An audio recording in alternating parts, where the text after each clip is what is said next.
दोस्तों हम समुद्री जलधारा के बारे में पढ़ रहे हैं। कल हमने अटलांटिक महासागर की जो भी गर्म और ठंडी जलधारा थी मैप के थ्रू हमने बहुत ही अच्छे से याद कर लिया था।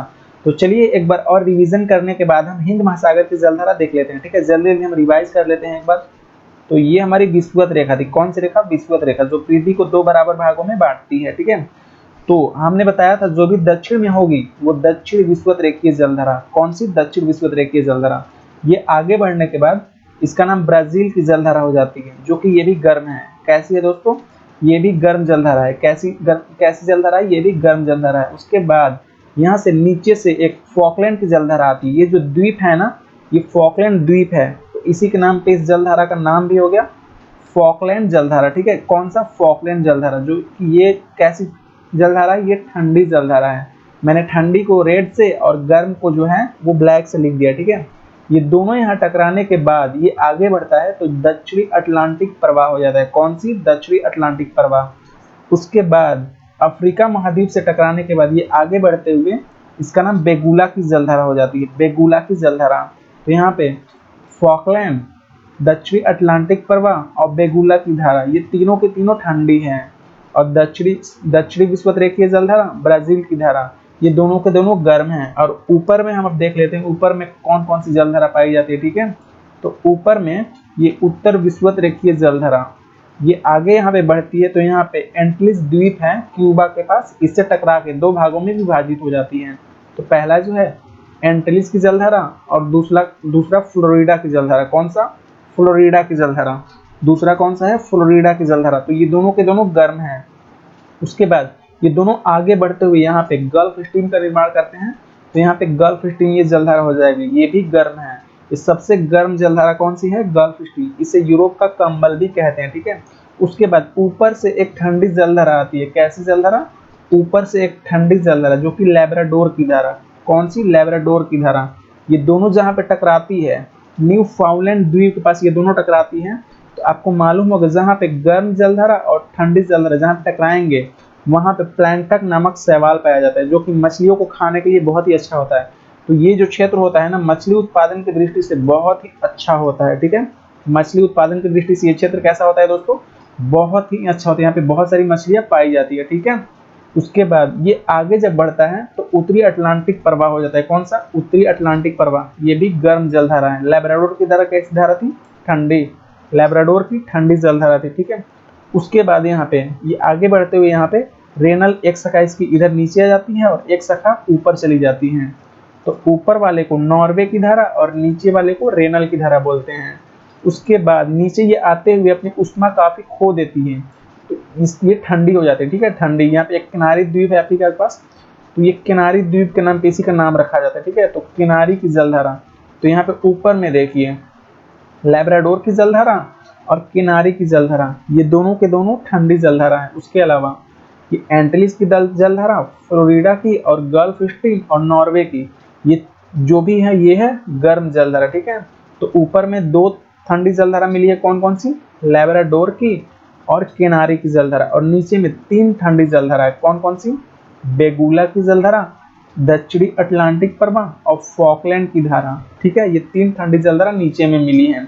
ये जो है ना, ये नॉर्वे की धारा है ना, जो रूस का जो मुर्मुस बंदरगाह यहाँ पे है, तो इसको जमने नहीं देता है क्योंकि ये गर्म जलधारा है। रूस का एकमात्र बंदरगाह मुर्मुस्क है जो कि जमता नहीं है नॉर्वे की जलधारा के कारण। ठीक है, तो इसको हमने बहुत ही अच्छे से रिवीजन कर लिया। अब हम हिंद महासागर की जो भी जलधारा है उसको एक बार देख लेते हैं। ठीक है, उसको एक बार यहाँ पे अच्छे से देखते हैं। ठीक है, तो उम्मीद करता हूँ आप देख रहे होंगे अच्छे से वीडियो।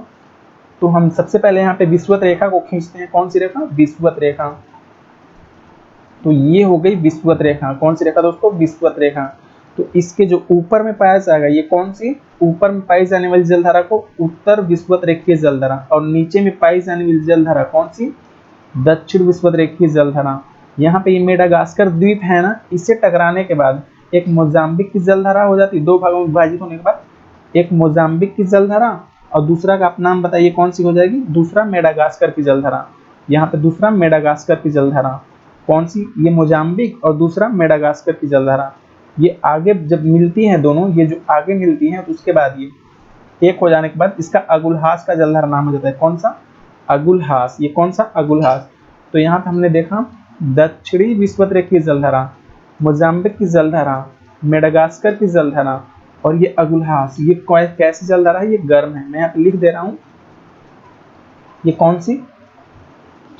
मोजाम्बिक, मोजाम्बिक की जलधारा ये है। और उसके अलावा ये कौन सा? तो मेडागास्कर, मेडागास्कर की जलधारा ये कौन सी है?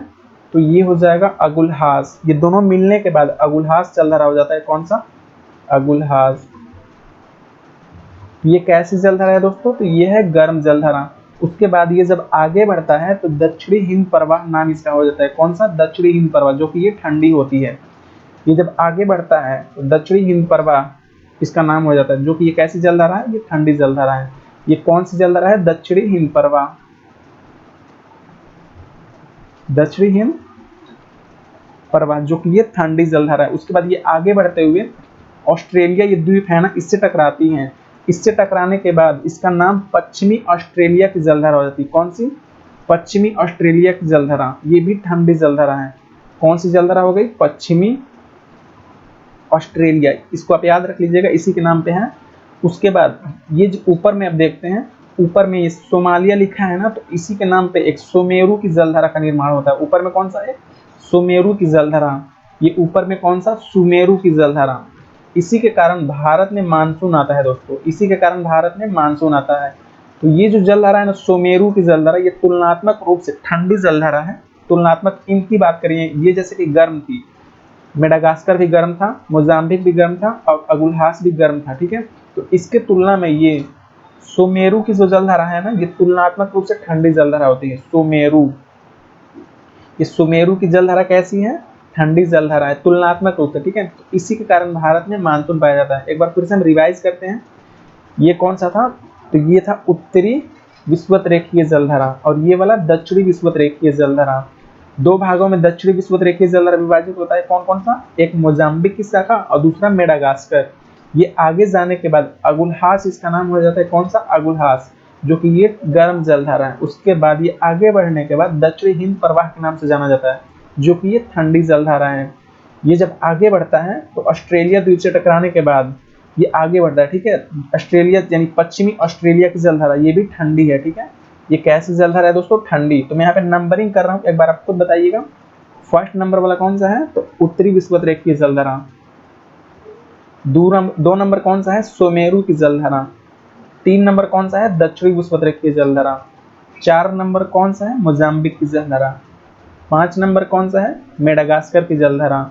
6 नंबर कौन सा है? अगुल्हास की जलधारा। 7 नंबर कौन सा है? दक्षिणी हिंद प्रवाह। और 8 नंबर कौन सा है? पश्चिमी ऑस्ट्रेलिया की जलधारा। तो उम्मीद करता हूँ हिंद महासागर की जो भी गर्म और ठंडी जलधारा होगी आपको इजीली याद हो गया होगा।